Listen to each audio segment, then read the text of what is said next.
What is going on, everyone? It's AP over here at Rum Pure Sports. It's Masters Week, the week we're all excited for. I got my two main guys. We got Mangone, we got Rubio. Now, this is going to be a little different for me because this is my first time being on a show where I'm hosting, and we got Mangone here. Usually, Mangone is hosting all the shows I'm on. So, Mangone, let's kick it to you first, man. Talk to me about Masters Week, man. What's going on? Yeah, man, I'm super pumped. Uncle T couldn't be here, so stepping in and, happy to be with you guys and talk Masters, right? This is an awesome event. Absolutely love it. And the prize pools are massive. Of course, they underpriced them. Stuff is already selling out, so get in now. And it's going to be a lot of fun, man. I can't wait for this event. And pumped to be here with Mr. Rubio, man. First time doing a show with him, so should be a good time. And with that, Rubio, what's going on, man? How was your week last week? It was great until Sunday, and it seems to be the theme. I'm due for a great Sunday, and it's also a pleasure to be in with Travis as well. Fino falling apart, Ollie missing the cut, just a whole bunch of, the Sunday blues, I should call it now. But tell you, looking forward to this week. I'm back on the Fino train, and we'll get to that later. But it's the best week of the year, Masters Week. I love it. So, wait, guys. Travis or Mangone tonight? Who do we got? You got Mangone tonight. You got me. Okay. I will say this: Travis will be on the Rum Pure Bet side with JJ in about an hour and a half, doing a little bit of a bets video. So check that out on our Rum Pure Bet channel. Check that out. You guys are on fire. Yeah, absolutely love it. Well, hey guys, tonight we got a free show. So here's what I need you to do. I need you to hit the like button, hit the subscribe button. It's right down there in the right-hand corner. And then, all right. So we have multiple shows this week for the Masters, special event, huge prize pools. Everyone on our team is on it. Tomorrow night, JSU, Hoop, BigT are doing a special show, members only. So here's what you got to do. You got to sign up this for a week, for a month, whatever. If you want to just test this out for a week, do that. Use promo code RPS Masters. It's going to take 25% off your first payment. If you hate us, if you suck, if we suck, I don't think we suck, but if we do, you can just cancel it. It is what it is. But I don't think you do not want to miss the show tomorrow night. Also, that's going to get you. We got NFL this weekend. Our boy JSU has been killing it, absolutely killing it. He talked us all on to CMC last week. And I was just like, oh man, I was listening to Coach speak. Nope. It did not sway JSU at all. This guy is killing it. So sign up right now. It's a great deal. You need to get on it. Again, let's get into the Masters. So we're at Augusta this week. It's a little different. We got Augusta in November. If you're new to golf DFS, or if you've never played during the Masters, I mean, for me, this is one of my favorite weeks for sure, but it's usually taking place in April. Again, let's just start over. Let's do this a little bit differently this week. We're going to go tier by tier. We're going to go by the rankings from DraftKings price. I want to just spend a little bit of time getting Rubio and Mangone's opinion on what they think the course is going to play like. Mangone, let's kick it to you. Do you have any thoughts on just, being in November? Is the course going to be different? Like, what are you looking at this week from a course perspective? Yeah, so actually, I read up on this a little bit. I do think the course will play different, right? I think it's going to be a different setup in a certain degree, right? So I heard Sebastian Munoz. I don't know if you guys caught the video of him. I found it. I could post it in the Discord chat. If anyone wants, just ask me for it and I'll find it for you. Basically, Sebastian Munoz talked. He said, he's never played there, right? Has not played at the Masters, at least like for the event. He's never been a participant in the Masters, but he's played at Augusta. Said there's only 2 times he was able to play there, and he had 2 dates set to play, basically back to back. He played the one, and then the next one he said it was too cold, so he decided not to play the next day. He played in November, he has played here at that time, and he obviously doesn't have the event that he's played in April to judge it off of. But when he's hit his shots, he said sometimes he hit shots and he was like, man, the ball didn't go as far as he thought it would, right? He thinks it's gonna play long. Now, again, I know these guys are going to be playing, right? They're going to be playing throughout this week and be able to adjust what they're hitting. But I feel like you're going to see guys like that have played the Masters be like, yeah, like I hit a 6-iron here, and they're going to go and hit a 6-iron and be short, and they're going to just be like kind of confused, right? I think it's going to play a little different. I think it's going to play longer. Obviously, weather, I don't really care about weather until Wednesday, right? I kind of wait till Wednesday at 5 o'clock to really look at that. I'm not trying to like think about what's happening on Tuesday with it and then overthink, but I naturally think it's just going to play a little longer than normal. And I think the weather is going to affect it. I'll make my final decisions on that. And if there's anything crazy that happens, I'll put it in the Discord chat and in my, slate write-up that we have here over at Run Pure Sports. But that's how I feel. I mean, from that interview, I thought that gave me some confidence. And it sounds like from what everyone's talking about too, it feels like everyone feels like it's going to play a little longer than normal. Yeah, I tend to agree with that. No, that's good commentary. Rubio, what about you, man? When it comes to the course, like, what are you looking at this week? Is there anything that like is catching your eye? Are there any stats you're looking at? I don't know if you guys are stats guys like I am, but talk to me about the course. Well, I think Mangone hits a nail on the hammer on the nail. But I think like you're right, and especially with like damp conditions, we might not see a whole lot of bounce as well. So this game could change a little bit, compared to April to November. So I definitely think it'll play a little bit longer just because of rain, a little bit colder weather, even though it's supposed to be in the 70s and 60s, for the weekend. But definitely a little bit of an impact. I'm still going to rely on course history quite a bit.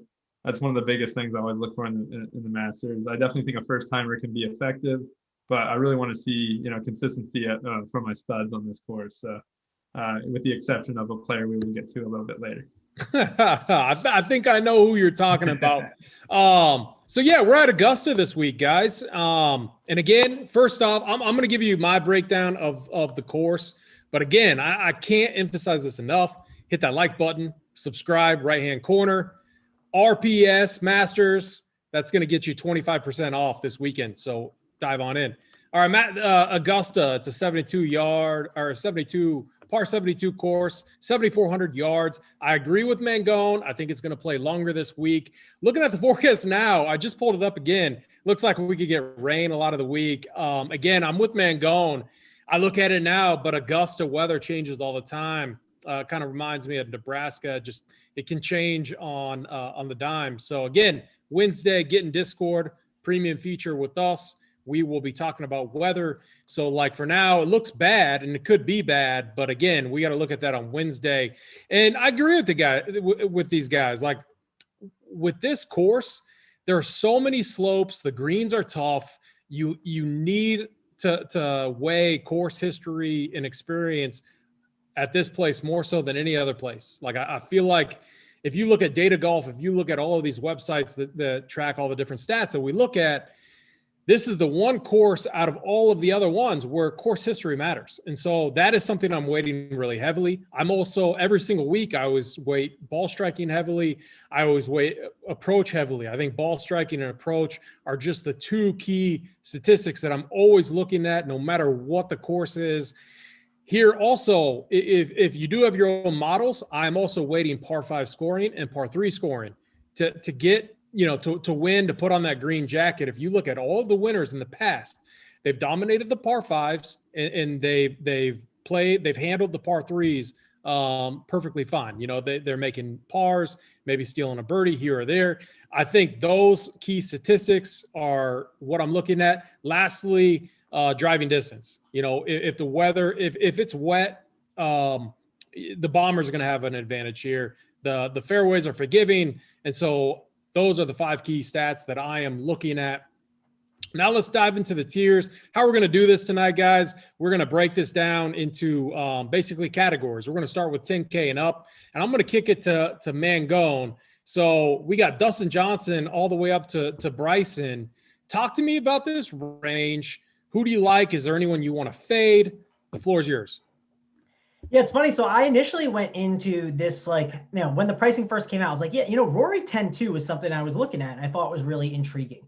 He was someone that I was looking at, and I'm kind of falling away from him a bit. Rory just hasn't really contended much lately, and I just don't love the way, kind of like the form he's in, right? He's a guy that he's had his chances. He's played well here and there, but I worry about him with all these amazing golfers we have right now. We have so many good golfers. I mean, we have JT, who I'm sure you're going to like. We have John Rahm, who's playing lights out, Dustin, who's playing lights out, and Bryson, who's arguably the best golfer in the world. Like, I just can't get behind Rory right now. So I think, sure, if you might see me play him in like, maybe like the $5 GBP if I do like some multi-entry. But if I was building like one main lineup or like 3 to 5 or even 20, I don't think I'm in on Rory. I prefer these other guys at the top. I really like Bryson. I think he's a great play. But my number one guy in the 10K and above range is just Dustin Johnson. The dude is playing absolutely lights out. Not even COVID can stop him. It feels like COVID has like stopped a lot of these golfers. Whenever they've basically gotten COVID and they come back, they haven't been great. And DJ came back and he was perfectly fine at the Houston Open, right? So it was definitely a tougher course. And, he played pretty well. I'm in on him. Strokes gained, tee to green has been phenomenal. I just think that Dustin is my favorite golfer above the 10K range and the guy that I'm going to back. I will say, and Bryson, he was like my number 2, but I am starting to come around to Rahm, and this might be such like a donkey take, right? But like, dude, watching him on Twitter on like the couple like shots he's taken, like he just looks lights out, right? Like he's literally sitting there skipping things across the pond. I'm sure everyone's looking at it and thinking, how am I not playing him? And it's like kind of like a callback AP. Remember when we watched him on that Wednesday? I forget, was it Memorial? I don't know which event, but he shot like a 9 under, like something insane on Wednesday. And then he had that big round, and then we basically all got on. We're like, he's playing so good, we can't not play him. I think Rahm is just in such good form all around. And I think because everyone's talking about Bryson, everyone's talking about how great Dustin has been, I think Rahm is maybe getting more overlooked than I think. And I think I'm ranking him Dustin as my number 1. Rahm is my 2, and then maybe Bryson is 3. But I could see myself switching Bryson and Rahm. But those are definitely my top 3 10K and above guys, with Dustin for sure being my number 1.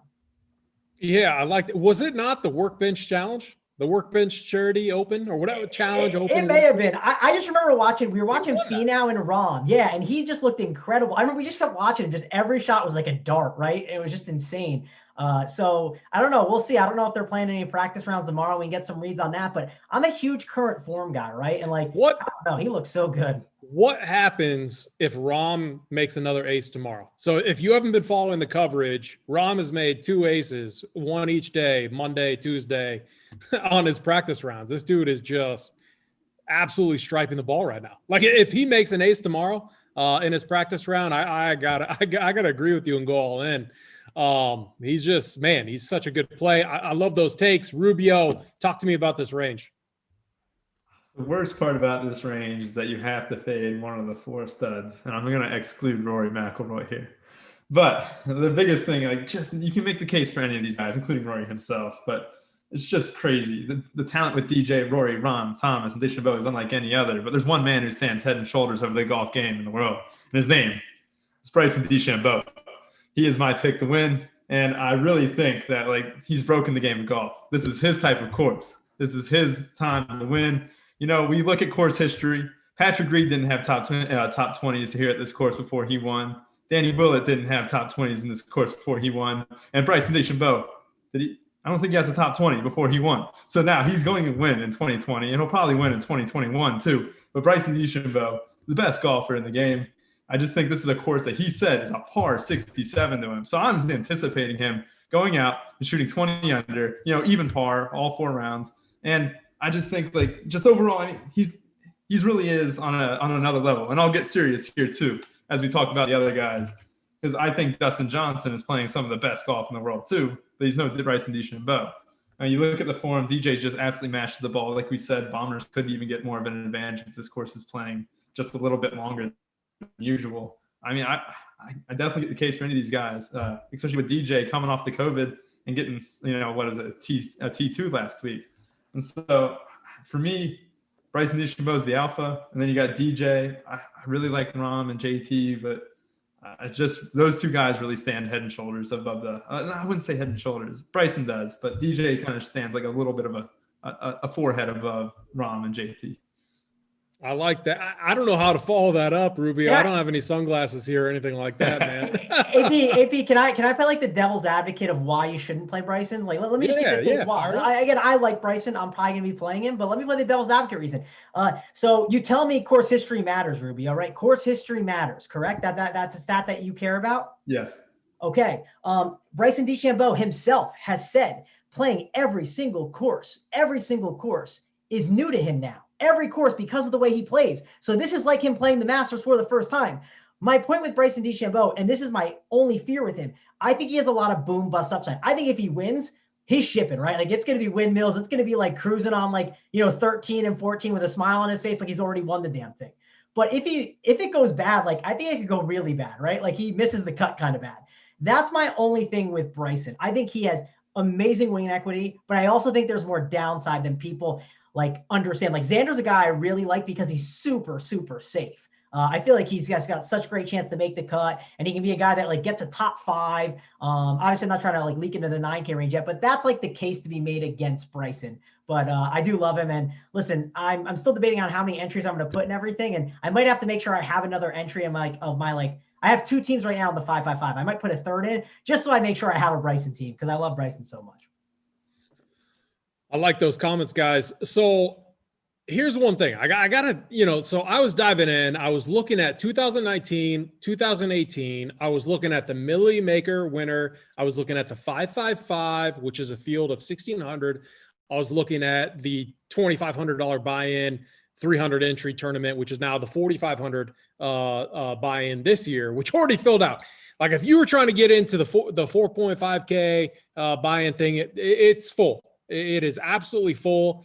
I know Hoop has like 6, 7, 8 buy-ins into that. Maybe he'll sell you one if you want one.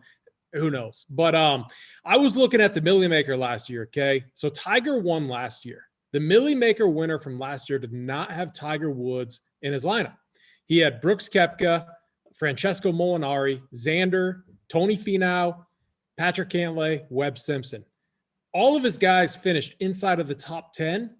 And he had multiple guys inside of the top 5, which is really interesting. What we usually see at Augusta and at the Masters, the cream rises to the top. The best players are all there towards the end. This year's going to, I've been going back and forth. We're not going to have fans. It's going to be a different environment. What is that going to be? What is that going to do to the field?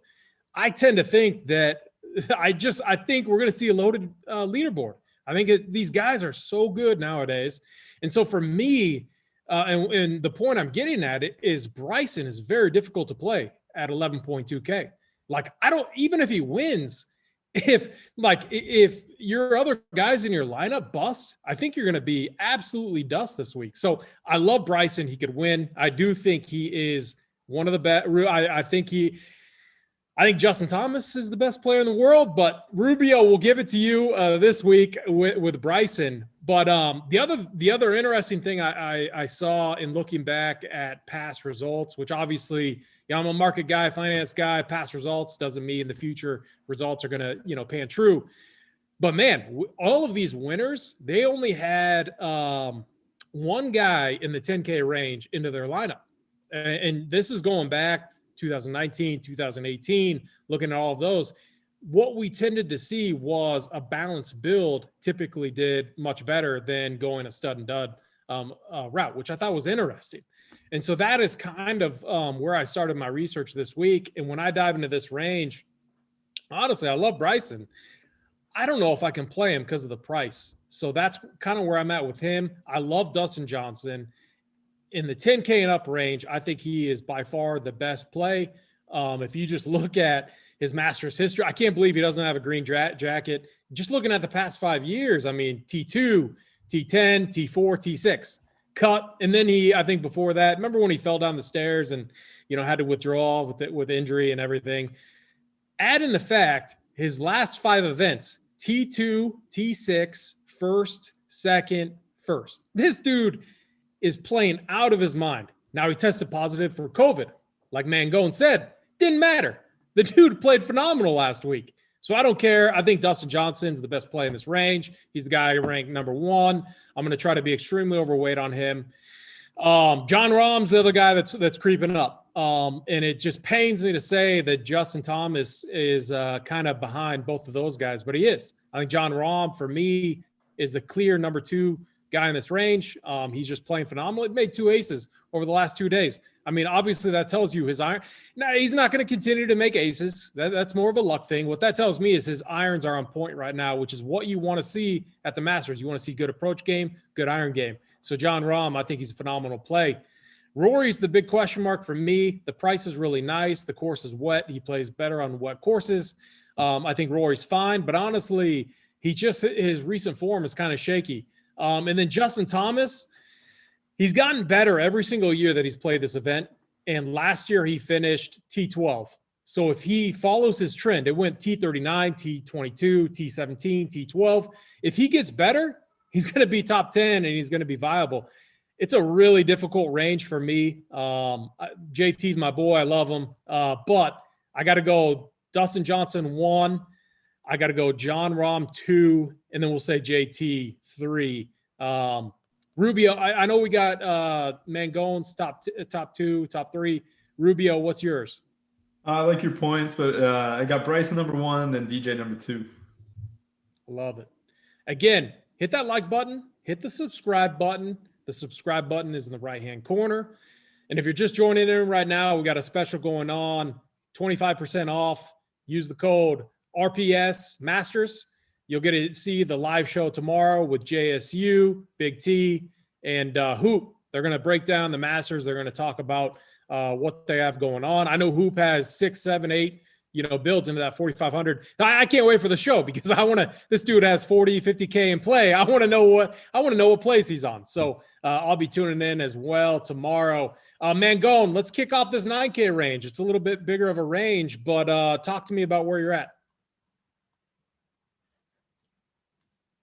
I have myself muted. Sorry. It's been too long, I guess. But yeah, so I wanted to mention, you talked about Hoop, right? If you want to know what Hoop's plays are, right? He gives you every single week. He gives you 3 cash game guys that he's playing in his core over here at Run Pure Sports. So check that out. Like, listen, the one thing I love about golf, I always just try to make my best team. I'm not like, hey, this is for cash and this is for GVP. Like, I just play the guys I like and the guys that I think are in a good spot. And like, if Hoop's playing those guys in cash, you can play them in tournaments too. So don't be afraid to do that, right? It's not the same as other sports, in my opinion. So did want to mention that. So be sure to check out his cash core along with my single entry core. So yeah, let's talk about these guys in the 9K range though.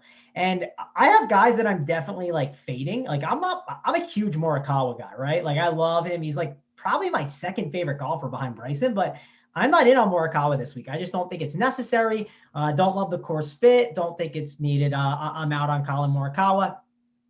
If you look at Xander Shaw play, I think he is like one of the safest plays. I know our boy Coop, he's been talking some crap about him. So I got to talk about him, right?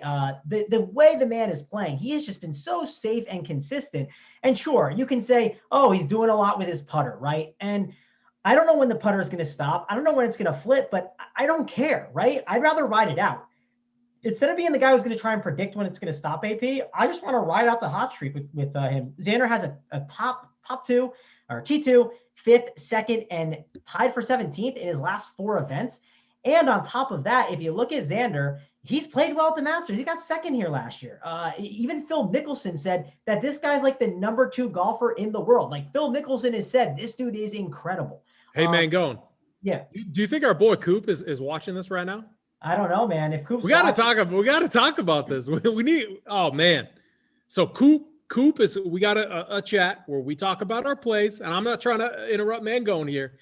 The guy, I don't know what Xander has done to him. He must have done something bad to him because he's off Xander this week. I have him ranked as my number 3 best play in this range and the next range. So. What's your take on that? Like, how could you fade Xander this week? Yeah, I mean, I guess like the reason to say not to fade him, right? But like maybe you don't play him is if you have like a 10K guy. Like if you put Dustin Johnson and Xander in, you're at 7.5K for like your last like 4 spots, right? It's definitely not the easiest, but it's viable, right? And I do think Dustin and Xander builds are going to be popular. So you can make a case like maybe you don't want to play those 2 together. But if you do, right, you don't want to plug in like a ton of chalk with them, right? You want to plug in some. You can still keep going. But I think you want to make sure you have like a lower owned guy in there. I think that's something worth mentioning. I always talk about ownership matters as long as like you're intentional with your building, right? Like you don't want to have like every single guy at like 15% or higher necessarily. Like it's good to like, you can play chalk, just like make sure you have like one guy in there that might be a little different. Like a 5% guy. Maybe you play an Adam Scott who I like a little bit in the 8K range at like 8% owned or 7%. And he seems like he's going to be a lower owned guy. Obviously maybe you can't get him in this type of build, but that's all I'm trying to say is be intentional with the way you build. But I love Xander. I think like the higher up tournaments you go, the better of a play he is because of just like how safe he can be. Like I feel so confident in like his like top 20, top 10, top 5, kind of equity that he has. So I'm a big fan of Xander, like him a ton. I'm not huge on Brooks this week, and it's not that I don't like Brooks. I think he's fine. I understand he can get it done. I know he's a big major hunter. I'm sure I'll have some of him in that $5 tournament, but it's like, I just like Xander and Dustin Johnson more, right? And I kind of have to like start making some cuts. That's kind of the problem there. But Brooks, he's a guy that I do like. I also like Cantlay a bit. And then Hatton, Simpson, I don't like those guys. I don't like Tiger Woods. I'm out on him. I like Patrick Reed. I think he's a decent play, but the guy I really like, and I think is a pretty good play, is Bubba Watson. Bubba's been playing incredible. The strokes gained tee to green has been phenomenal. That's one of like the best predictors of, just like current form and basically guys that are going to, continue to do well. Bubba's playing great everywhere. His putter has always been pretty well at the Masters. They always say the lefties do well there too. I think this is a great spot for Bubba. So I'm a big fan of him in this spot. Overall, I mentioned a lot of guys that I like, but there are guys I'm making cuts on, right? I'm not playing Tiger. I'm not playing Webb, not playing Hatton, not playing Murakawa. And then I like Cantlay. I like Xander. I like Reed, and I like Bubba. I think those are my guys. Yeah, I think that's spot on. And, we were working on the playbook today, and it pained me. It absolutely pained me to put Tiger in the fade section. I'm a huge Tiger Woods fan, but I'm a bigger fan of money. Yeah. It is what it is. And look, like Tiger's he always gets ownership here. And he could absolutely prove us wrong, but still there's so many factors going against him. He's definitely a better fade in DFS DFS format. I like a lot of those plays, man, going. Rubio, talk to me about this range.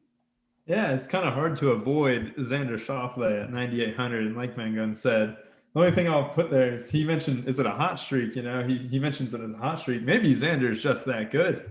I really just think that he actually is just a legit top 5 golfer in the world, and you can get him at under 10K, especially with that second place finish last year. He always shows up in big events, it seems. It's like no matter what, Xander's there.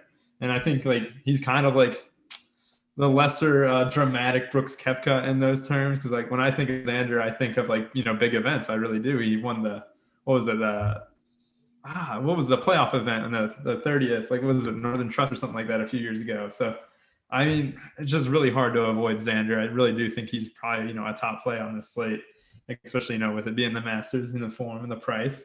But I will want to touch up on Brooks Koepka. Somehow, some way, he pulls me in. It's like he always says he tunes up for Masters, and every year it's like, oh, we'll see. And then all of a sudden he gets 5th place last week, kind of out of nowhere. And this is like a course where he just did well last year. It sets up well for him. He's far less ownership than the guys around him, like Cantlay and Xander. You could probably, get him at even under the teens, like, 12% or something like that. So Brooks Koepka just sitting there staring at me, and big game hunter and that 5th place finish. It's just something that's in the back of my head. Is he getting in form? I hate to just trust the player's words. I trust the player's actions, just because they've done something in the past, and that's what they say they're going to do. But he really does catch my eye, especially at 9,700.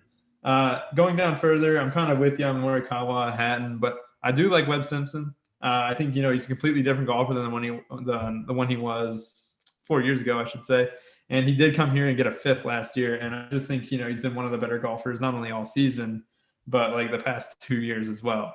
So I think at 9,300, kind of in that similar ownership as Brooks Koepka, he's clocked in like 6 straight top 20s, and those are pretty decent fields. He just got 8th in the US Open as well. I know that's, months ago, but I really think Webb Simpson 9,300 is a kind of a bargain. I think he could have been, arguably up in that 96, 97. I know we're, penny pinching there, but just someone I'm trying to keep an eye on.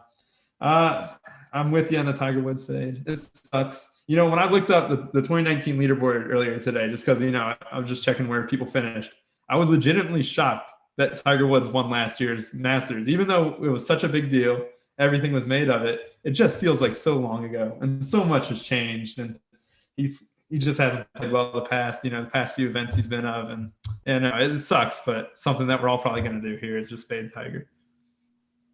Yeah, I'm with you there. My thoughts on this range is it's absolutely loaded. Xander, I mean, all right, come on, guys. This dude, so like I talked about the categories I'm looking at. One thing I always talk about, Rubio know this. I always talk about that 50 round trending, putting. So it's like it's a graph that shows the last 50 rounds and it shows, up down curves, how players doing. Dude, Xander's putting out of his mind right now. Like he's never putted as good as he has. And Coop's going to be out there. He's going to be like, oh, he can't continue to putt like that. Yes, he can. This dude is killing it right now. So Xander, he ranks first par 5 scoring. He ranks 23rd in par 3 scoring. He's long off the tee. His irons are good right now. I think, again, like including the 10K range from a price adjusted standpoint, I have him ranked 3rd. If you include this whole, 9K and up range, is what it is. I just think he's such a safe bet. Like if you've never played PGA DFS before in your life, you like start with Xander, click Xander and move on. You're going to put yourself in a good spot. Brooks, all right. So like you got to go out there and watch this guy's interview. This dude looks like a straight stone cold killer this week. Like this dude is all business. Like they kept asking him questions about Bryson and you could just see him like flexing, getting pissed. Like this dude literally wants to kill Bryson and he might do it on the golf course this week. Like he looked good last week. Okay. Brooks is a big game hunter. His game, his that trend I talk about, his putter was his biggest weakness. It's trending up right now. That's a good sign. You want to get, if you're buying a stock, and that's what I got to refer to, you don't want to buy the stock when it's, up here. You want to buy it when it's trending upwards. That's right where Brooks's putter is at right now. So I have a ton of interest in Kepka. He just, he lost it last year. I think it was a 9-iron on 13. I might be wrong on the hole. It was 12 or 13. Splashed it right into the water, made double bogey on that par 3. And just absolutely got dusted. Still finished T2 though, just behind Tiger Woods. So again, Brooks Koepka is another guy. He's played her 4 times. T33, T21, T11, T2. If he improved, so every year he's improved. If he improves this year, it means he won. So I have a lot of interest in Brooks Koepka. Patrick Cantlay, I want to like him, but honestly, I think his price is too high. I can play Tony Finau. Tony Finau is a Porter's man version of Patrick Cantlay. And honestly, I like Fino over Cantlay this week. So for me, that's kind of, it takes Cantlay out of the game. I'm off Murakawa too. New course, a lot of undulation, a lot of, slopes here. These new guys, it's a tough test. And, there's so much experience that goes into this. I just got to be off of them. If he was lower priced, I'd be interested. We don't have Tyrell Hatton on the playbook. And I keep going back to it. I looked at, so course experience is very important here. He has 3 years of experience here. Cut, T44, T56. So I immediately wrote him off. I'm just like, nah, he's not cutting it. You know what? He's never been playing as good as he has been in what we've seen recently. So I don't know if I'll play him. I haven't been playing him recently. But, man, if you've been playing him, I would play him again this week. It's just he's playing phenomenal golf. I would definitely play him over Morikawa. I would definitely play him over Cantlay. Webb between him is kind of a toss-up for me. I'm not playing Reed this week. We're fading Tiger, unfortunately. Bubba Watson's our guy. Look, Bubba Watson's been playing.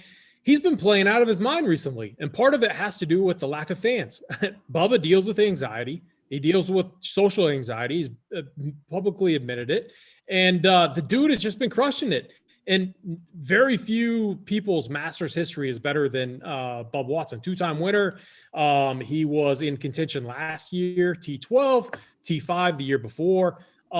He's missed the cut once, I think, since his 2 wins. Look, and Bubba ranks 3rd in ball striking, 8th in approach. He's long off the tee. He just crushes every single category. So I love Bubba this week. If I got to rank my top 2, I got to say, I'll say top 3 since this range is loaded. I'll say Xander 1, Brooks 2, Bubba 3. Mangone, did you give us all your top 3, top 2? I think I did a little bit. I do want to say something, one more thing. I just caught myself. Sometimes you do this AP while you're doing your research, and it's still early in the week. Like, you kind of just put guys in the player pool, and after you're like, why did I put him in? Like, he shouldn't even be in there, and I should switch him for someone else. Like, I'm with you. Why am I not playing Brooks over Cantlay? Like, I think you're right, 1,000%. Like, I was just looking at the Vegas odds, right? Like, Cantlay's out 27-1, while Brooks is out 14-1 or 15. Like, what am I doing, right? Like, I just think that Brooks You're right. Big game hunter, all the things going on. I'm on Brooks instead. They're a similar price. So yeah, give me Brooks over Cantlay there. I'll give you my rankings though. In that 9K range, I would say Xander's probably my number one. Obviously price matters with everything, but I'd say Xander's my one. I go with Bubba Watson as my number two, just because I really think he's an amazing play this week at the 9K. I think he's a really good value. So we'll put him at 2. We'll throw in, I'll throw in Brooks at number 3 at 9.7, and then I'll put Patrick Reed at number 4 at 9.2. And those are like the main 4 guys in the 9K range I think I'm focusing on in my pool. I like it. Rubio. Xander, Webb, and then just to spice things up, Brooks. I'll get the Bryson and Brooks stacks. Those look very tasty. I mean, man, he looked just like this dude. I want to press the lock button. And that's why it gets so difficult. Like, I keep finding myself wanting to add entries this week because I just have so many different paths that I want to go down. But you got to plant flags. Eventually, I'll end up fading a bunch of these guys. You'll get our cores. Speaking of premium content, we're all going to have our cores in there. We're all going to have our tier rankings. We're all going to be in Discord chat talking about who we like. And again, if you haven't done so, click that like button, click the subscribe button. RPS Masters, if you want 25% off, if you're not a member yet, you'll get the free, or not the free show, but the premium show tomorrow, which is JSU, BigT, and Hoop. They're going to absolutely smash it. As I've said, Hoop has a couple cars in play tomorrow, or this week. It's going to be, if I'm like in Hoop shoes, we got NFL, and I'm in my own shoes. I'm like, man, we got NFL to manage, which is always, a lot of money in play, and we got the Masters too, which is always my highest dollar entry fee for the week. And so there's a lot of content. It's going to be a lot of late nights, a lot of research, but we're going to find the winners for sure. Mangone, let's go down to this 8K range. I think we can talk about the whole range here. It's similar to that 9K range. So where are you at, man? Yeah, I think I can be pretty quick with the 8K range. So I'd say my favorite golfer in the 8K range is Jason Day at 8.4K. I think the Masters does take like a complete golfer to win, right? I do want a guy I feel like that can, hit it long off the tee, right? Which Jason Day can do. I want a golfer that, can putt pretty well. We know Jason Day can putt very well, and he knows the course pretty well. He's done well here in the past. If you look at Jason Day's course history too, you guys talked about liking course history a lot, right? I'll pull it up now. His course history, it's pretty great, right? For 8.4K, you're getting over the past 5 years, T5, T20, T22, T10, and T28. Listen, that's pretty good. And people want to make fun of Jason Day. And I was one who was making fun of him too. And when he was doing well, I was like, what is going on with Jason Day? Like, why is he so good? Like, this is ridiculous. That run that he went on, I'm pulling it up now. He went 7th, 4th, 6th, and 4th. And what happened was, he got a change in the swing coach, right? He got a whole new swing coach, and we didn't know about it until kind of like that after the St. Jude. And then I jumped on the PGA, and it was great. Then, yeah, he struggled. He's had the back issues, and there's always that back issue, lurking, right, for him to pull out of the event. But it is the Masters. He's probably going to try his best to power through the Masters, right? He's not going to try and not play that event. It's a historic event. Also, you got to keep in mind, they're so accommodating with everything. So if he does have any issues, the Masters will do everything they can to help him out.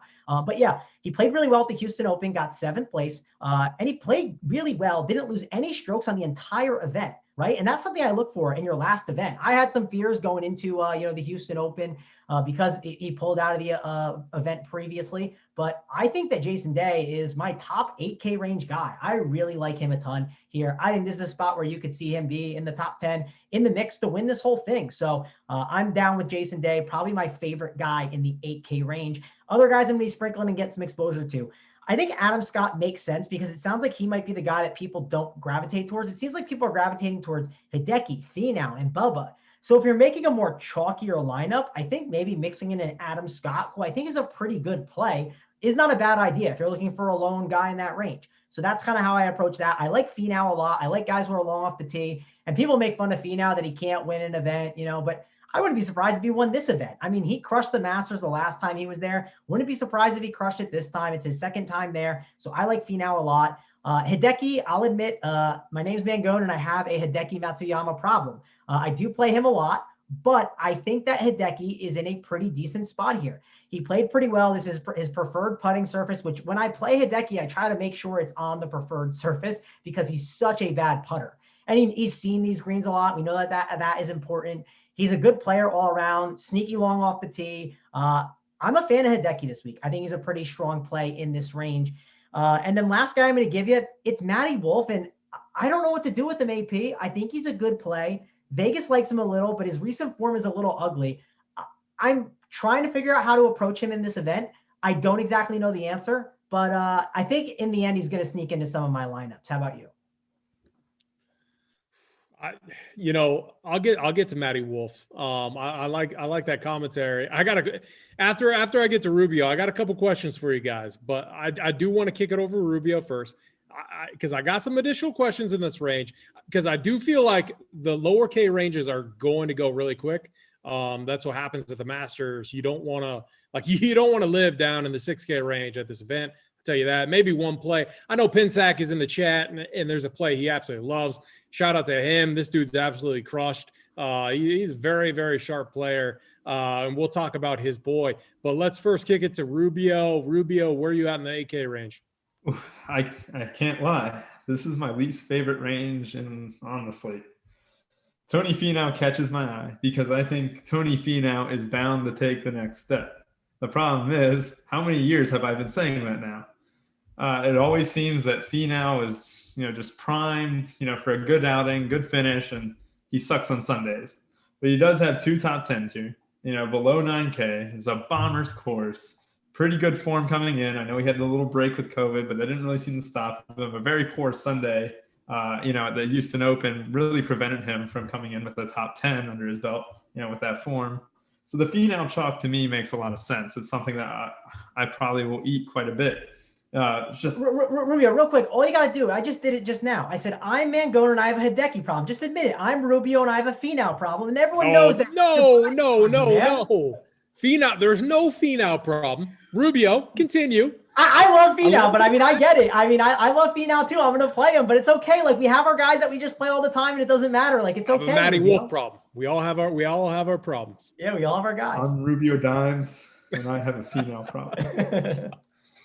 The problem is I always do play him, but this is under 9K. This is the course that he does have success at, but I really do have a Finau problem. He's one of my favorite players, in the game, and just that whole background, where, the Jabari Parker Cousins thing, it's always been one of the fascinating, Tony Finau things about him. So this range outside of Finau, I get the Matsuyama love, but, we just talked about who was improving on their finishes each year. Who was that, AP? Who was what? Who was improving on their finishes each year in the Masters? I forgot who you said. Oh, there's a couple guys. So one of them was Brooks Koepka. The other guy was JT. Okay. Yeah. So yeah, you have those guys improving, right? So JT and Kepka. Matsuyama's been in the other direction, 5 straight years of doing worse. And his last outing, I think, was a 32nd or a 37th. So if that says anything, the trend's going down. I have my camera on mirror, so I hope that wasn't going up. But in defense of Jordan Spieth, are you ready for this, guys? I know I just skipped over a bunch of plays, but I'll be the one to defend Jordan Spieth. Course history matters, all right, and I will not say that. Oh no, AP's gone straight for the hand and the face palms there. I'm telling you, it's not. We expect so much of Jordan Spieth, we really do, and I get it.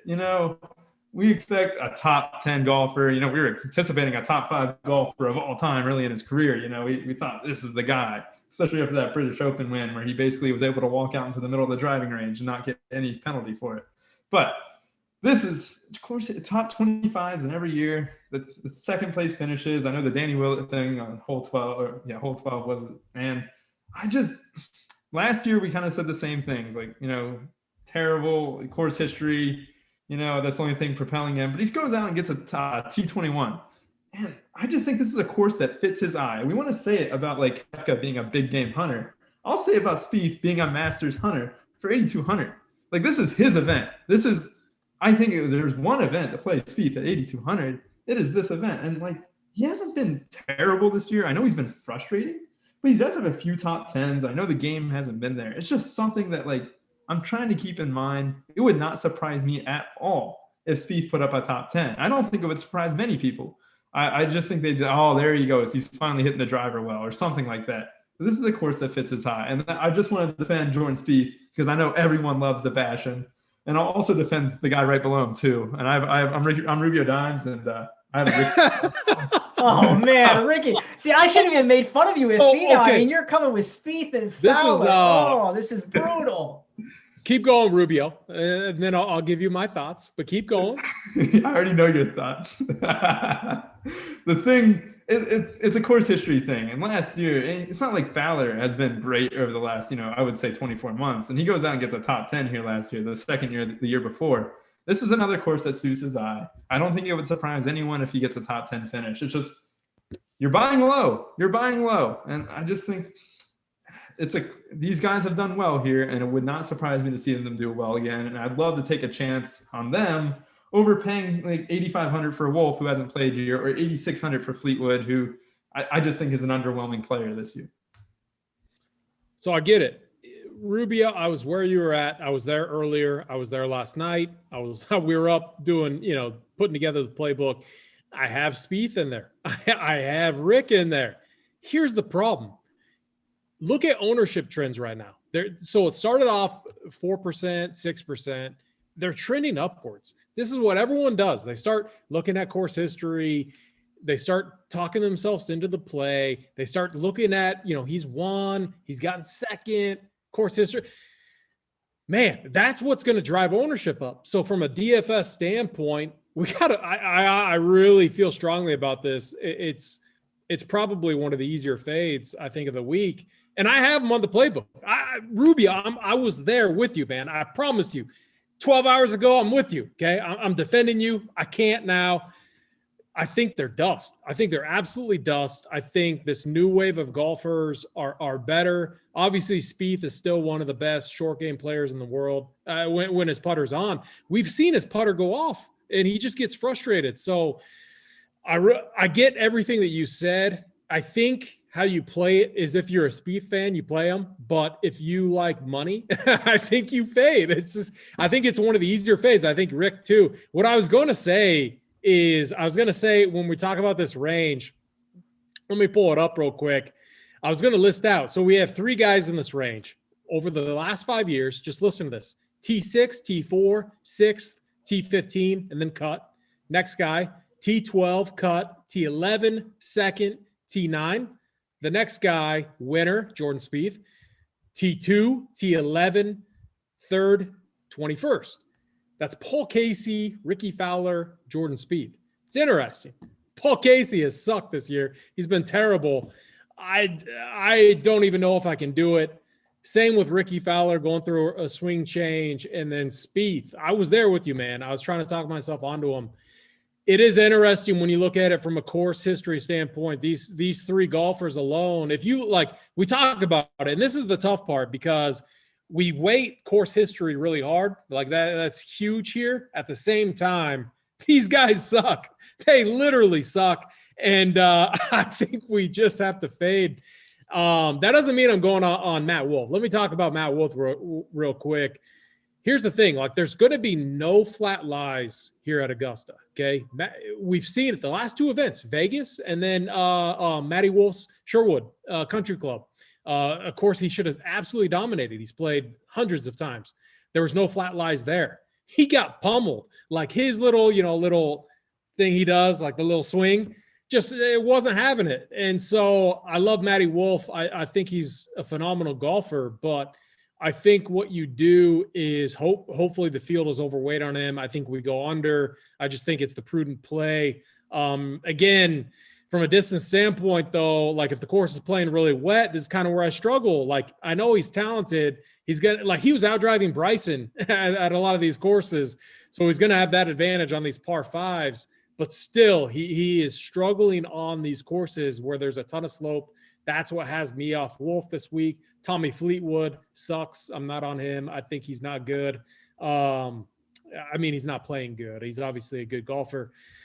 Tony Finau. I'm with Rubio here. I agree with him. I think Tony Finau is one of my favorite plays of the entire week. 8,800 is too cheap, as I said before. If him and Cantlay were the same price, I would play Finau. So we get a big discount there. I love Finau. I'm not on Adam Scott. He's a Masters winner, obviously. I just think he's priced a little bit too high. Like, I could almost put Scott in a similar category as like Justin Rose, you know, and get $1,000 discount. So I think they're kind of similar players.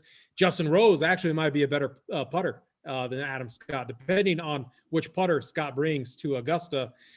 And then for me, I love Jason Day. So there we go.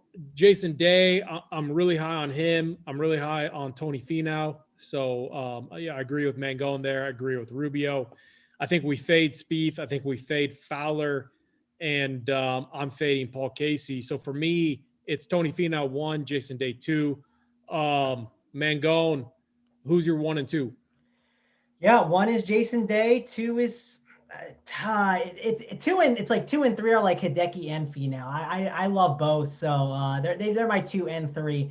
And I do want to mention, like, here's just a quick trivia question for you. When's the last time Jordan Spieth has a top 5? Does anyone got the answer? Because I have it right here. Let's get some Where's guesses. that GIF? Where's the old lady GIF? It's been 93 years or whatever. It's been 84 years. Like, what's the last time, Rubio? When's the last time he top 5'd an event?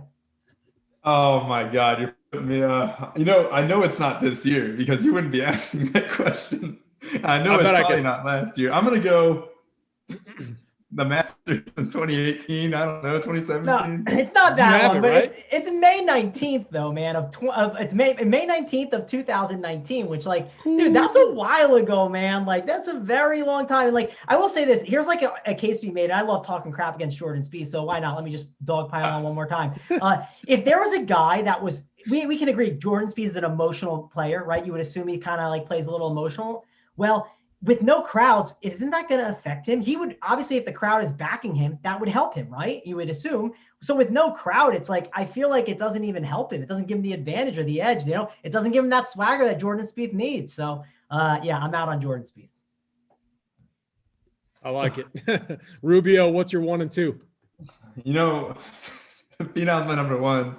And just to spite Mangone, I'm going to make Spieth my number 2. Oh, Spieth? don't do Spieth? that. Oh, that's just to spite him. You know, it happened like, a couple weeks ago with Ricky Fowler, 3 weeks ago with Ricky Fowler. And it didn't turn out bad, but it's a spite pick at this point. Oh, on that note, hit the like button. I know it's difficult after that Spieth take. It's very difficult. Hurts our feelings, but click the like button, hit the subscribe button. Again, RPS Masters. If you're new to our channel, come check us out. Use that coupon code. You'll get to see BigT, JSU, Hoop tomorrow night. In the main event, if we want to call it that, even though I think we're better than those 3 donkeys. Man, we should put up some sort of bet against them. I bet us 3 could put together a better lineup than those. Hoop's been pretty good with golf. But we could absolutely dominate Big T. We should see if they want to do like a head-to-head. Like we'll make a team together, and then they'll make a team together. I agree. I kind of like that idea. Well, hey, at the end of the show, let's make our team. How about that? All right, Spieth. No, we're gonna lose. Man,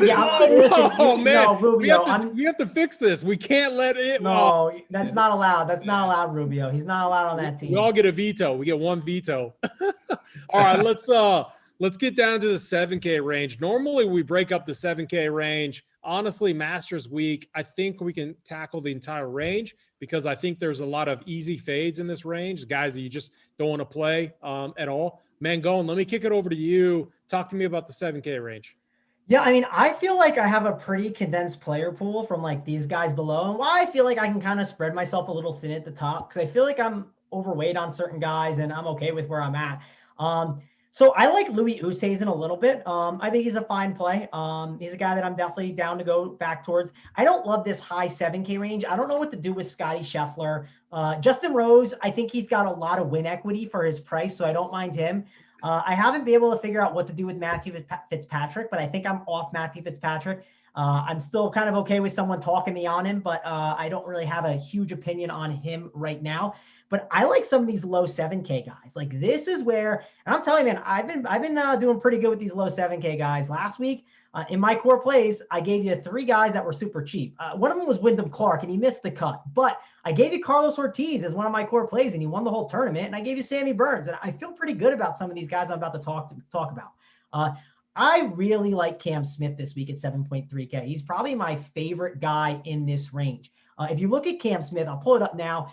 His course history, it's pretty decent, right? He's got a T55 in 2016, a T5 in 2018, and then 2019, he's got a T51. It's not the greatest, but he's 7.3K. Like, what am I asking for? You know what I mean? And he's been playing a lot better as of late. He's a guy that I can really get behind right now. He fits this course really well. He's a guy that can, bomb it off the tee a bit, right? And if we're going to want to have those guys, that's what we want to see. US Open, he got 38th, 24th at the Shriners, 11th at the CJ Cup, and then 4th at the Zozo, right?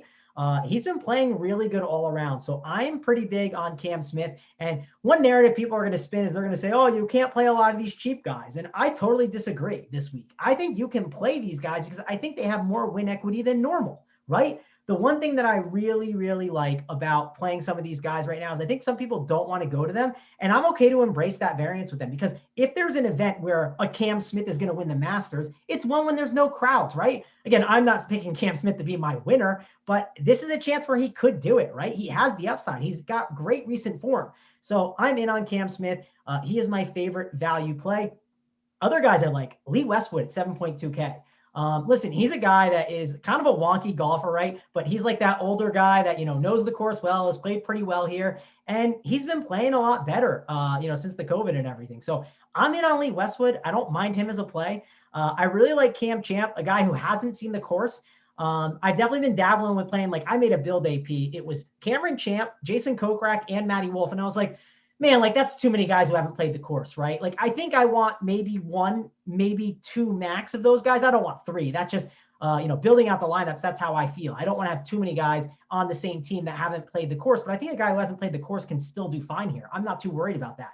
So yeah, I definitely think that Cam Champ is a great play. One thing about Cam Champ, we like bombers off the tee. And if we're playing that bomber angle, right, that it's going to be rainy and everything like that, Cam Champ, he carries the ball. Like, I think he's second on tour in carry rate on his drives. If you look at when he drives the ball, he doesn't drive the ball and then it rolls, another like 50 yards, right? He drives the ball and it's off of his carry, which is best. And that's going to obviously be very important when, you're sitting there and you're smacking the ball. Obviously, if it's going to be wet, the ball's not going to roll as far. So that's going to be a big bump in Cam Champ's favor. I love making Cam Champ and Bryson lineups together because I see a lot of correlation in their game. So I'm big on Cam Champ. Think he's an awesome option. Same with Jason Kokrak. He's been playing incredible golf. Like, he is a guy that, man, like, I think he's going to be he might be one of the higher owned value plays, which is unfortunate. I thought maybe I'd get a chance to get like a decent ownership on him.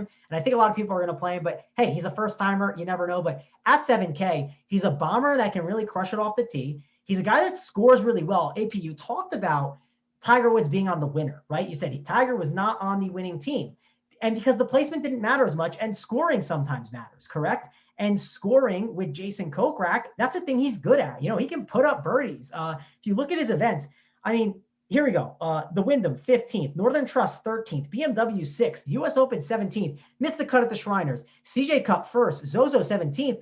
This dude's playing lights out. Like, he is an amazing value play. So I love Jason Kokrak. He's another guy that I am backing. I'm going to get behind and is one of my favorite value plays of the week. I don't mind going to Ian Poulter. I think he's a guy that knows the course pretty well. Don't mind him. EVR, another guy I think is decent, but not one of my favorites, but I might get a sprinkle of him. And then two last guys I got. Sebastian Munoz. He's another guy playing really great golf. I talked about how he's only played it once, but he played it in November, right? So maybe that gives him a little bit of advantage. I'm not sure, but he's playing amazing golf right now. Not the guy that's like super long off the tee, that's like, bombing it like Champ or anything, but I think Munoz is playing such a complete game right now. I want to kind of get behind him. I think he's a pretty good play. The Masters isn't being played in April, right? It's being played in November, which gave some of these younger golfers more time to play, where some of these younger guys could make a run at it for once finally. So I like Munoz, good play. And then I don't mind Lanto Griffin, another young guy that's, I don't know if he's young. I really don't know Lanto Griffin's age, but I'll say this. He's been playing good golf for his price tag, and I don't mind taking a stab on him. He's just playing all around. Game has been pretty solid, and he's one of the cheaper guys I'll go to. But that's really my full player pool. I don't got anyone else cheap that I'm really touching. What an overachiever going down to the 6K range too. I'd love to see it. I mean, listen, if you're playing Lanto Griffin, you're not playing Munoz also, right? Like you're making sure they're on different teams. So that's kind of like my main like player pool right now for these lower guys. Yeah, no, and it's important to note, like, you don't want a lot of exposure to at least the sub 7K range. Like, you really got to limit. I love the Sebastian Munoz call. Our boy Pensac he's been peeling to Munoz like all week. Yep, Monday so have I. morning I wake up and it's Munoz and he's just, oh man. So I love it too. I think he's a fine play. Yeah. Let me give you one last thing on Munoz that I want to mention. We don't talk FanDuel much on these shows, right? But the Munoz price tag on FanDuel is very, very tasty, as Big T would say and Rubio said earlier. It's a tasty price tag. I mean, Munoz is 7.9K, right? And like the difference between like another guy that I like Cam Smith, he's 8.7K, right? It's like a big gap. And on like DK, it's like not as massive. Like another guy, right? Jason Kokrak's 9K. Cam Champ is 9.1. Like that's like a $1,400 difference between Cam Champ and Munoz. And on DK, it's only a $400 difference. So on FanDuel specifically, Munoz is a value play I really like. Love it. Rubio, talk to me about this value range. You can go up throughout the entire range. I know there's another show that we got to get to later tonight. Here's what we're going to do. I already thought about it. Once we go through this value range, we got to do two things. We're going to pick our build. I don't know if we can pick a full build. We can at least do 4 and then behind the scenes come up with the other 2 just so that we're not giving it all out. But then we'll play it against the Wednesday night crew. We'll see who wins. Who knows? We'll figure out what to play. We'll each pick a golfer. We each pick one on our own, and then we'll pick one collectively, and then that's 4. And then we'll pick the other 2 behind the scenes. We'll do that. Let's do it. Rubio, value range. Where are you at, man? So I'll start with a couple guys who I think you're both on. Louis Oosthuizen. I think he's been playing incredible golf the past few months, especially since the return from COVID. He's actually been kind of lights out in terms of his ability and just form as well. So I know I mentioned form like 3 times in the same sentence, but he's done really well here. I think he's only finished outside the top 30 like once in his last 6 appearances here. I'm taking that course history to heart a little bit this week, so I'm going to stay consistent with that. And that also brings me to Kucher. I think we all know Kucher is always good for a hole-in-one on a Sunday. I think he shook up the leaderboard a couple years ago with a hole-in-one. He's a guy here. It fits his eye. I think he's only finished outside the top 40 once in like the last decade. So he's cheap. Usually I think like 2 years ago, his game has definitely changed a lot since then. But like 7,200, and it's kind of a steal for Kucher in my opinion. I think you can get a top 20 there. I'm not saying he's great, but I definitely think that's some nice value for 7,200. I like the Westwood call. I just think I'm actually a huge fan of the Europeans always. Being I went to the wrong side. Being a huge European soccer fan as well. I really like my Europeans. Lee Westwood, coming in with pretty good form, pretty damn good course history. And I just think if you're going to get win equity, I feel like you kind of have to go with a guy like that. I'm going to take some stabs in the dark, guys who haven't played this course before in terms of that. I really like Fitzpatrick. I think I'm going to go the all beef team against Bryson. I know it's a little Bryson, Brooks, and Fitzpatrick stack, just really angle it against them. But Fitzpatrick for 7,600, playing really good golf. He's made the cut here, I believe a few times. Let me pull it up. Yeah, so he's only missed the cut here once, and that was like in 2014. And the past 4 times he's made it. So I think Fitzpatrick is good. I know the course might play a little long, and he's not much of a heavy hitter. But I think for 7,600, he's a good enough player to definitely consider. Really like what Cam Smith said. I know we kind of want to condense this a little bit, so I'll let Mangone talking about Cam Smith. I'll reiterate the same point. I mean, just a damn good play. I'll echo that. Scooting on down the list, I like the Kokrak play, but really I'm going to another European. He's an Austrian. His name is Bern Vesperga. He's actually clocking in, decent play. Not a great play by any means. But he's also come here to the Masters and put up, 4 straight made cuts. Didn't play last year, but does have a few top 25s as well, a couple of them. And I think for 6,900, you can certainly do worse. And just below him, Van Ruin your lineups. I know that last week, AP, but it turns out he gets a 20th place finish. But I think I really like the South African there, and I just think full of endless potential. The problem with him, no course history to really base it off of, but definitely someone I really fancy this week. Corey Connors, ball striking, also made the cut here last year with it wasn't a great outing, but he's seen the course twice before actually. So really big fan of Corey Connors. Think in pretty damn good form. 6,600. I wouldn't mind even pairing a couple 6K guys, because I will have Bryson and a lot of lines. So a lot of lineups. Oh, he did it. Hey, Oh, he I was caught- waiting for it all night. Oh. I was waiting for it all night. We have Mangone on here. Oh, you hate to see it. Oh man. Oh, you hate to see It was been- right in the last We got part. him. We got him. It's been a rough show for Rubio after the Finau stuff. I mean, Spieth, lines. I mean, listen, you started out so strong with the Bryson take, and then man, the Spieth and the lines just killing me here. All right, so Yes. He's recovered. He recovered fine. There you go. the last person I want to mention is Justin Harding, that tied for 12th here last year. A decent player all around. A guy who usually plays in the European Tour. 6,300. I won't mind stacking 6K guys together with a Bryson D Chambeau lineups. And I really just think, that's kind of the route I'm going to take. I know it's hard to really go with the 6K route, multiple guys, but I definitely think if there's a year for 6K guys to sneak into the top 10, it's this year.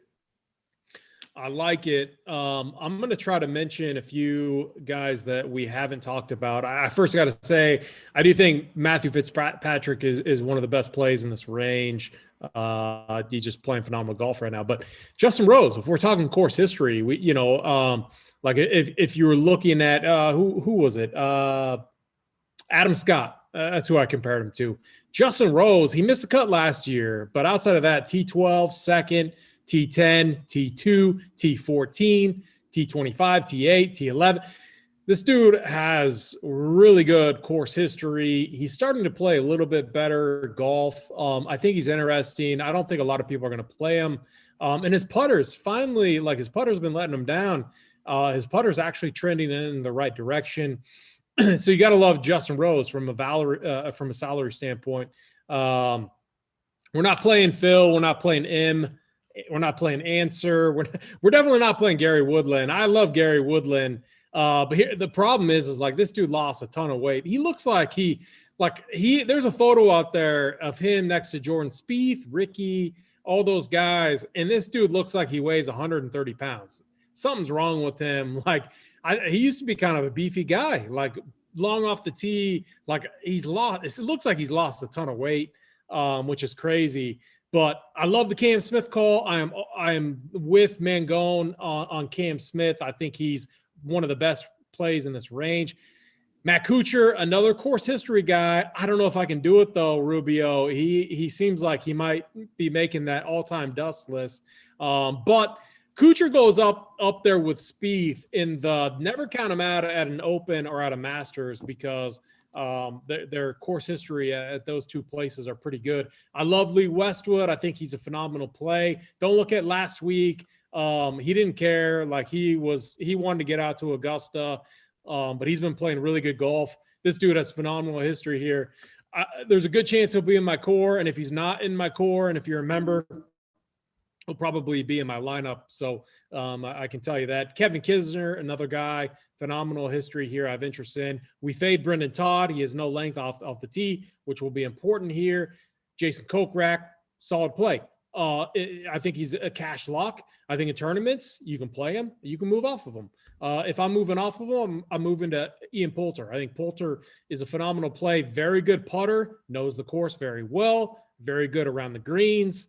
The only problem I would have with Poulter is distance. But if we get warm weather and if we get less rain, I love Poulter. If we get a lot of rain and if it's going to be very wet and cold, I don't like Poulter. And then really diving deep, I think Siwo Kim is one guy we didn't talk about who's been playing lights out. He has 3 years of experience here. He's only missed the cut once. The other 2 years, he's been inside the top 25. I think Siwo Kim is a phenomenal play.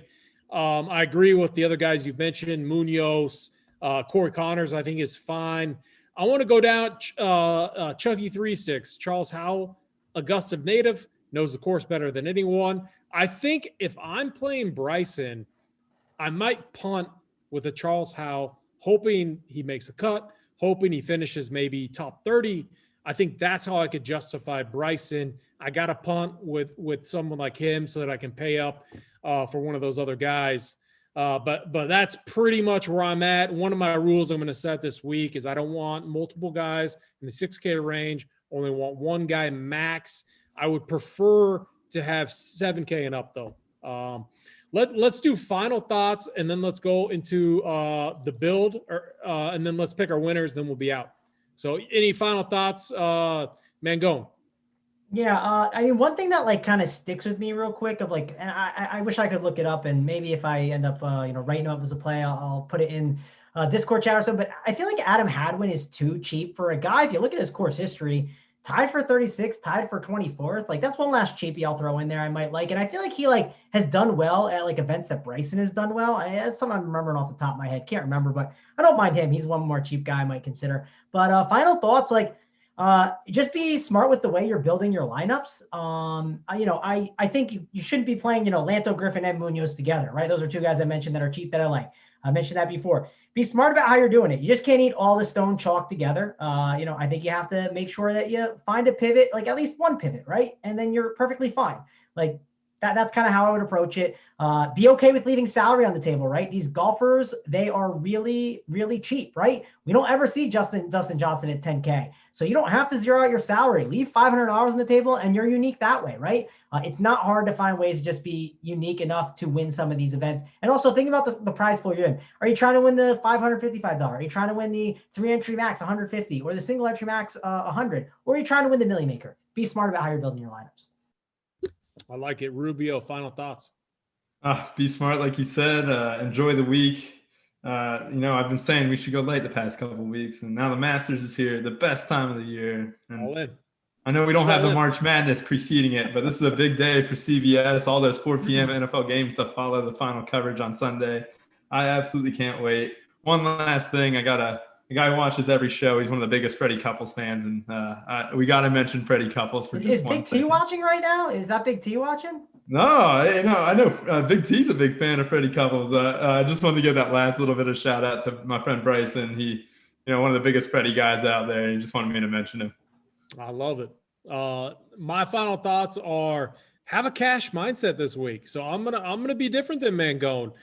What we tend to see at the Masters is cash type builds tend to do very well, even in tournaments. So I know I'm a tournament guy. This is the place where I actually like to take a balanced route.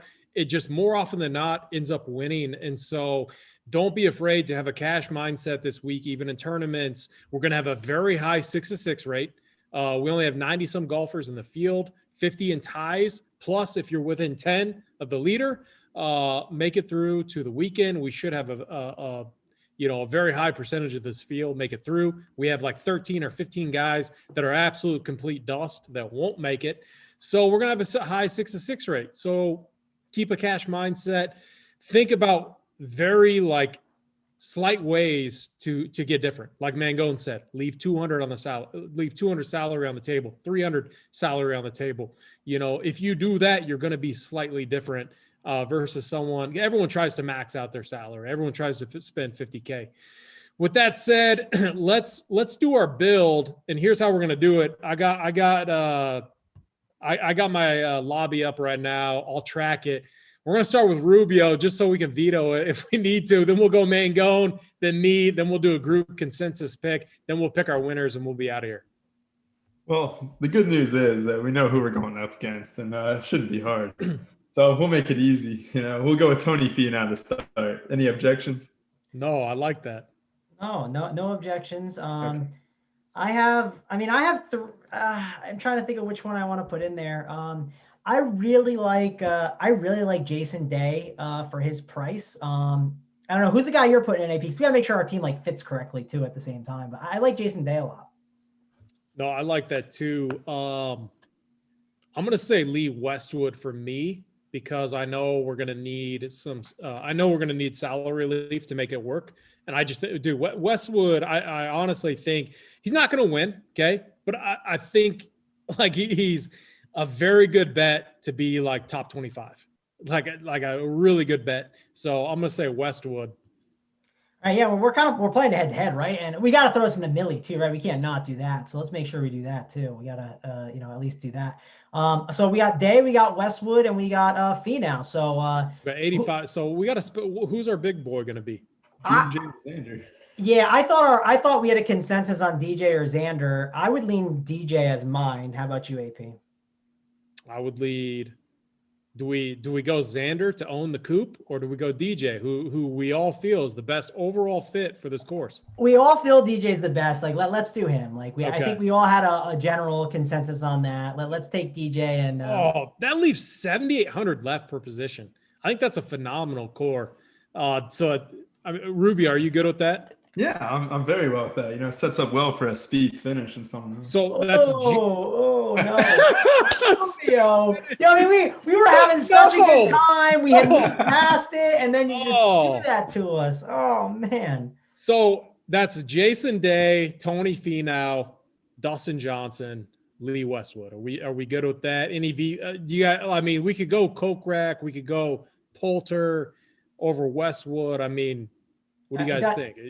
It doesn't matter. I mean, I'm fine with Westwood. I'm fine with Smith, Champ, Kokrak. I mean, those are all guys I like. But you like Westwood. I mean, that's your pick, man. Let's stick with Westwood. Let's ride it out. I like Cam Smith. I'm going to mix it up in my own tournament and probably go with the route like this and with Smith. I feel good. Westwood is a Masters guy, so I think we locked that in. 7,800 left per position allows you to go many different routes. I think it's honestly a phenomenal build. You have tons of win equity, which is what we want. Jason Day could win. Tony Finau, I mean, he hasn't won, but he could get top 5.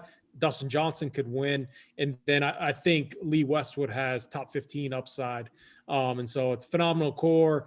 Let's talk about our winners, and then let's get out of here. Rubio, give me the 2 winners. So one guy, as we always do it, one guy, doesn't matter who it is, boring pick, whatever, and then one long shot.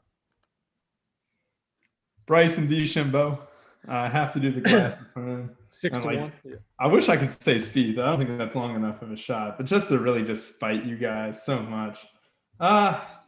Long shot. You know, I just thinking about this. I want to go European. I want to go a first timer. I want to go Van Ruin. I like it. I like it. Mangone, who you think is going to win, and then a longer shot? All right, who do I think is going to win? So this is tough, man. I mean, I don't want to, I hate saying like a dude at the top, right? Like I definitely, when I kind of take my picks on like guys that win the whole thing, I like to live in that like 30-1 range, the 40-1. That's kind of where I like to take a lot of my golfers. Give me Mr. Jason Day, man. I like him a ton here. I think he has a really good chance at shipping this thing. So Jason Day, that's my guy this week. I'll take him to ship it all. And then my like longer shot to win. And I don't have the odds up in front of me. Say a name. I got him. All right, no, I'm good now. I got him in front of me. I'm gonna go with, man, this is tough. I'm gonna go with we'll go with Cam Champ, man. He's been playing so well. He's like what, 80-1 or 100-1. What is he? He's a let me pull it up. He's got to be down there. I'm not seeing him. He's a long shot, so we'll go with him. Cam Champ, a little distance. Yeah. Depends what book you look at. The one I've had. 100-1. So yeah, that's not bad. Yep. So give me Cam Champ. That's my longer shot to take this thing down. I gotta say, Dustin Johnson. It's close between him and Brooks for me, but DJ has just been playing out of his mind. I can't believe he doesn't have a green jacket yet. So like, I'm not gonna actually bet it because 12-1 isn't enough for me from a betting standpoint. But I just, that's who I think wins this week. Longer shot for me. I said Cam Smith, right? I meant Cam Smith, not Champ. Oh, Cam Smith. Oh, okay. Yeah. I like that's that. Who I meant. My bad. I get all the Cams confused. There's too many of them. So my bad. Cam Smith. My bad. I want to clarify. Longer shot for me. Oh, man, this gets tough.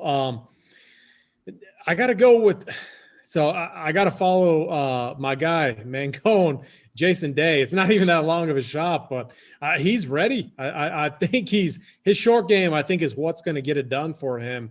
If you just think about like Spieth's one, if you think about the guys that have won from a short game standpoint, like Jason Day has all the things that he needs, and he's a major winner already. So I love the Jason Day call. Those will be my two. I know I don't have anything much longer than that, but it's the Masters, and it gets tough.